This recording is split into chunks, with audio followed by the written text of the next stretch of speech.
Wakisashi's Tea House. Konbanwa minasan, it's Gray from Wakisashi's Tea House over in Japan. How you doing? You good? You're Genki, right? You are now, aren't you? Okay, today I have a review of the Sandman Universe Nightmare Country issue 3, which came out, it's Wednesday, June 14th, 2022. It's still priced at $3.99 and it's written by James Tynion IV and it's got art by Lisandro Estherren with extra art by Francesco Francavilla. So, is this issue any good and is it worth buying? Now, I enjoyed the first issue. I reviewed it 2 months ago. Please check it out if you haven't read it yet or you haven't seen my review. This series is kind of a slow burn, a slow build up. It's setting up characters, but what I like about it is the atmosphere. It feels, like a Sandman comic. It feels like you're in the dreaming at times and you're meeting these new characters and you're getting to meet the Corinthian, because that's why we're here. The Corinthian is a terrifying nightmare who starred in Neil Gaiman's original run of the Sandman.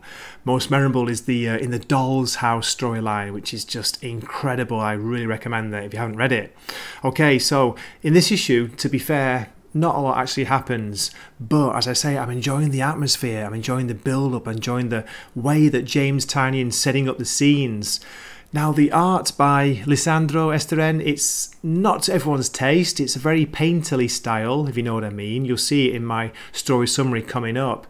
But yeah, I like it. I think it suits the title. It suits the atmosphere. It suits the feel of the book. So I'm enjoying this. Yes, I do recommend you check it out if you're interested in horror, in like kind of different weird stories.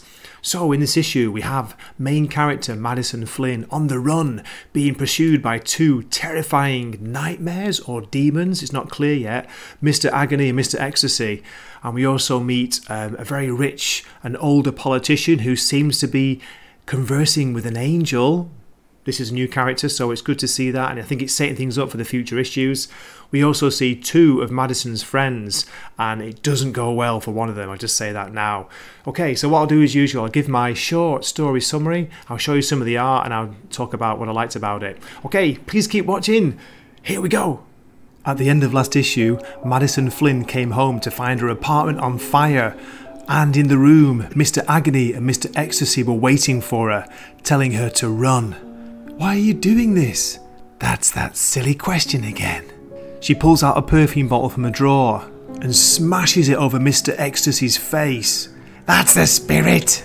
Flynn flees the apartment, but instead of pursuing her, Mr. Agony and Mr. Ecstasy pick up the bag that she dropped. Inside the bag is a book, and in the book there's a drawing of somebody. Who is it? Outside in the street, Flynn sees a strange fat creature with the tongues that come out of its eyes again. Meanwhile, Flynn's friend Robbie is being driven to an apartment where the owner of the penthouse is expecting him. Okay, deep breaths. Flynn tries to call him, he ignores it. Switch scenes to what appears to be a large sauna where two people are talking. There are great powers at work in this country, William. A great destruction will soon be unleashed upon the world. And we hear that a nightmare will decide the fate unless they act. The blonde-haired, blue-eyed figure dressed in white is an angel and is telling William to be ready, prepare himself, the Heavenly Father is on his side, and that great things are going to be happening. William leaves the sauna. Hello, beautiful. Okay, just let me read some of the speech from Bill, the old politician. This is my politics. I'm a mean old cocksucker and I don't give a fuck who doesn't like me. Especially you young shits who still think there's any goddamn point to clutching your pearls and crying when somebody tells you they hate you. Nobody likes anybody. Get used to it. That's the fucking world. You don't wait for everybody to like you and hand you what you want. You need to take it for yourself. What do you think? It sounds like writer James Tynion's dealing with some anger issues there, or is he commenting on modern society? Does it sound familiar?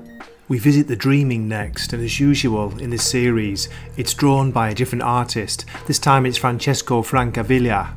We see the Corinthian sitting on the shores of night. It's a place where nightmares are born. He's watching them emerge from the waters. They look to him for guidance, but he ignores them. Sometimes he goes into the dreams of the people who create the nightmares. He walks among the humans, enjoying the madness and the horror within their dreams, and then he leaves for the real world. Here we see Flynn has tracked down Robbie. She's looking for help. She asks him, Robbie, why are you in a Republican billionaire's apartment? Then she tells him, someone's trying to kill me. They set my room on fire. They came after me. And I ran. Okay, let me skip ahead a few pages to a different scene. Another apartment block seen from the outside. We hear a voice. Flynn, are you okay? Are you safe? It sounds like a phone call. Then we see a face, but the eyes are raised upwards. Then we find out the face, the head is not attached to a body. It's Mr. Agony, he says. He's practicing. Okay, I'm going to end my story summary there. Well, I hope you enjoyed that. Today I've got two variant covers to show you. The first one is by the artist Francesco Francavilla, who did the art in this comic book of the dreaming section. You remember that part? I love this image of the Corinthian. It's a weird angle. You got a close-up of his mouth with eyes, with teeth. And the second image is by an artist called Dave Johnson. It's the first time to see his work on this. It's a really creepy commercial for a cover. The official toothpaste of the Corinthian, Possessor-Dent, now with fluoride. Bloodstained smiles no more, as it says. Okay, and there's one more image I want to share with you. It was an advertisement in the comic book for a 12-issue limited Black Label Black Adam series, which is going to be written by Christopher Priest. So that could be really good. And it's got art by Rafa Sandoval. That comes out in June, it says. So hopefully later this month. Okay. I hope you enjoyed my review. As always, thank you so much for watching, and if you did like it, please consider liking and subscribing. I hope to see you in a future video. This is Gray from Wakazashi's Tea House, signing off for the night. Matane! Wakazashi's Tea House. Please subscribe.